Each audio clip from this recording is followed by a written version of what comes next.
What's up, friends? Today we are talking finances. Living in Hawaii is amazing, but when you look at your bank account, it might not be as amazing. Over the course of the last month, we tracked every dollar from groceries, eating out, shopping, and we're gonna go over each of those categories with you guys to show you what we spend in a month living here in Hawaii as a married couple. It's gonna be a very honest, dollar for dollar. We tracked everything we spent over the last month, and we're gonna tell you how it went.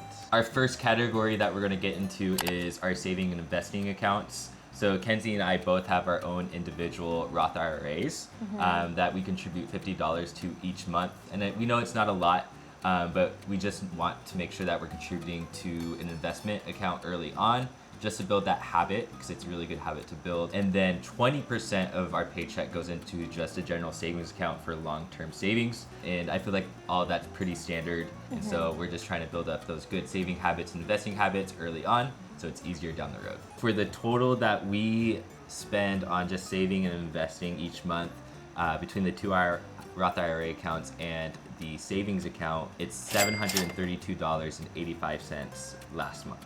This second category is going to be our fixed expenses. So all these are expenses that we know we're going to have each month, and they don't change generally from month to month. We pay $2,150 each month to live in a home. It's kind of pricey when you think about it. You could find really nice apartments that are on the cheaper side or like have more space than what we do have like on the mainland. It is definitely more expensive to find a nice place to live in Hawaii, but we are thankful that we have the space that we have, and it is kind of worth the money, in my opinion. Absolutely. I would say to live in Kailua. Our rent is definitely above what most people will pay for the size that we get. We live on the east side of the island, and the market over here is pretty high, and so that's why we're paying a lot of rent. But when you look at what's available right now in our area, we're actually paying pretty low compared to what most other people are paying. And we're only 5 minutes from the beach, and it's a great side of the island to live on. And so it's honestly that $2,150 for rent, in my opinion, it's worth paying. Yeah, for other people, our friends are like, how could you pay that? And make fun of us, and I'm like, I think it's worth it. But we definitely think it's worth it, for sure. The next category we have is just cable and phone. So cable, we pay $70 a month. And then my phone bill is $30 a month, which, again, those are pretty standard things to have on your fixed expenses. And then we have subscriptions. It's only $6.12 for our subscriptions.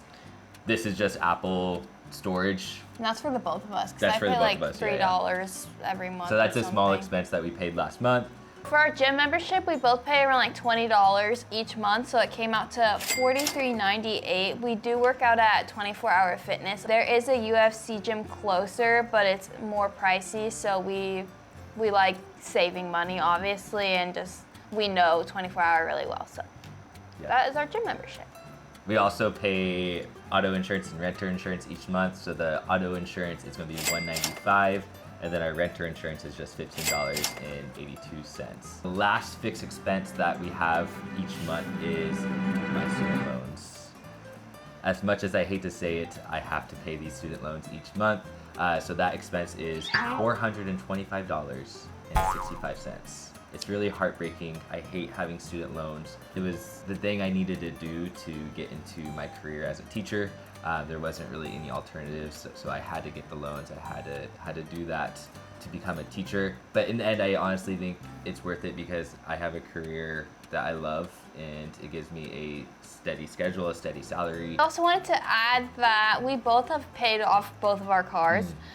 So we don't have car payments every month. We used to a couple months ago, but completely got it paid off. So thank you, Jesus. So our total that we spend each month on our fixed expenses is going to be $2,936.56. I mean, it's a lot of money. That's just like, you're gonna pay that every month. Yeah, these are things that we can't pay without. I mean, it's hard to avoid those expenses. Hey guys, before we continue, please don't forget to like and subscribe this video. It means more than you know. We really want to build this YouTube channel and our community and really get to know you guys and show you what our life looks like here in Hawaii. So please don't forget to subscribe. This next part of the budget tends to be where our budget blows up.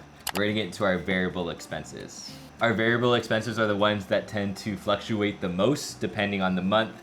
And so we're gonna see how we did this month in our variable expenses. When we go through these expenses, we're gonna tell you what we usually plan to spend in these categories and then what we actually spent this last month in that category. First category is gas. Usually we plan to spend around $250 a month in gas alone.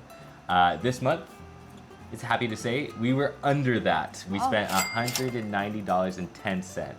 So this is really great news. We're starting off pretty well. Usually we spend a lot in gas because I have to go on all the way to the other side of the island for work. But since it's summer, I don't have to drive as much. So we're saving a little bit in this category over the summer. That's awesome.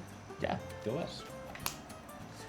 For our groceries and eating out, we plan to spend $1,100 per month. And this month we spent $14,082.60 on groceries and eating out. We spent a lot of money on food this month. I went ahead and added up all of the expenses from just eating out alone. What's your guess? So we spent $14.82 total. Yeah. With like That's groceries and eating out. How much of that do you think is just eating out? $1,000. $1,000? You think $1,000 is us eating out Yes. at restaurants? Yeah. It's Is under. Yeah, because that's still a lot. $1,000 is a lot. Yeah. But you were saying it was high. Okay. This is pretty high though. Maybe it's like 800. It's close. So we spent $700 eating out this month, or this last month.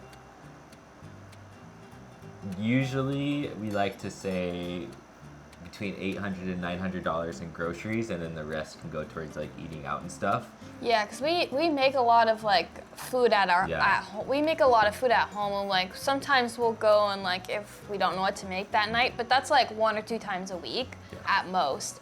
And I feel like we've been definitely eating out a lot more. A lot of it probably has to do with the fact it's summer. We're out of our work routine, and so it's more enticing to go out and get food. And I have to blame on this one because when I edit our videos, I love to go to a coffee shop and edit the videos and have coffee and whatnot. And I went there a lot this month, or this last month. Yeah. Do you know how much you spent on just coffee alone? It was a lot. I don't know exactly the number, but maybe it you had should to be figure a that lot. out. So I take the blame for us spending over our limit in the grocery and eating out because I was part of the problem. For doctor visits, we plan to spend like $100 a month. I know that's probably more than like most people, but I consistently have chronic like sinus infections, and sometimes I try and just let my body like calm itself down and not get medicine, but this last one I had was really bad and wasn't getting better, so I went to urgent care and got meds for that. And then Darren and I both, I think, had dentist appointments this month, so we did spend a little bit because I had to get a cavity filled. Our next category in the budget is fun money and unexpected expenses. We usually plan to spend $1,000 within these two categories. This is by far the most unpredictable line within our budget. It just fluctuates so much. We try to give ourselves that $1,000 just for fun money, as in go spend what we want, but also just in case anything arises within a month that we have that funds to pay for it. Generally, if we don't spend that $1,000 within the month, we will just put it back into savings to save for fun things like Disney trips. I'd just like to say, get you a man. If you're a Disney girly, get you a man who supports your Disney addiction, because he knows, okay, there's gonna be more trips in the future, so let's put it into savings for Disney trips. All our savings go towards Disney trips, but we just have to say there's no money going towards Disney trips this month. We went over the $1,000. We spent $1,343.04.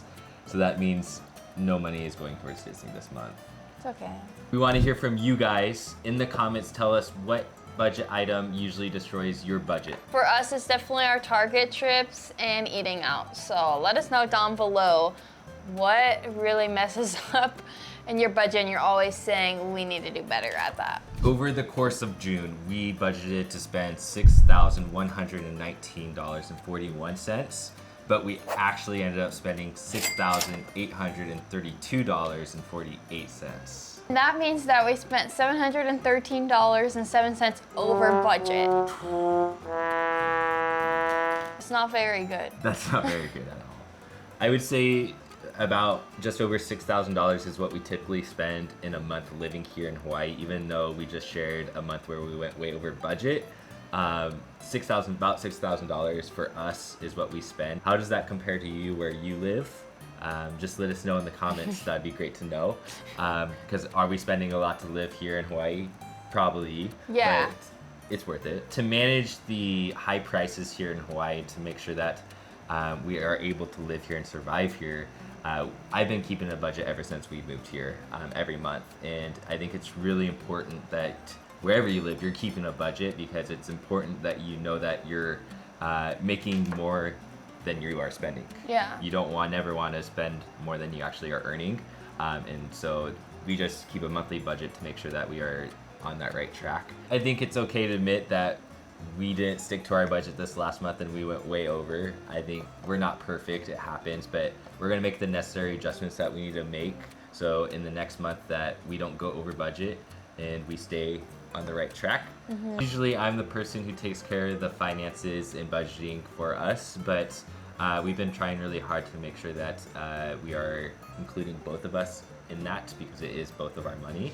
And so what we've actually been trying to do is at the end of every week, we're trying to sit down with each other and just talk about where we are at financially, and talk about any of the known big expenses that are coming up for the week or things that we might have to purchase that week.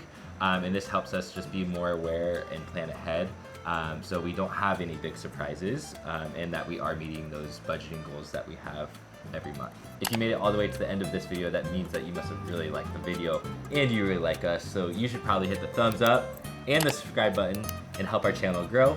Don't forget that we love you, Jesus loves you, and we'll see you guys in the next video. Bye, friends.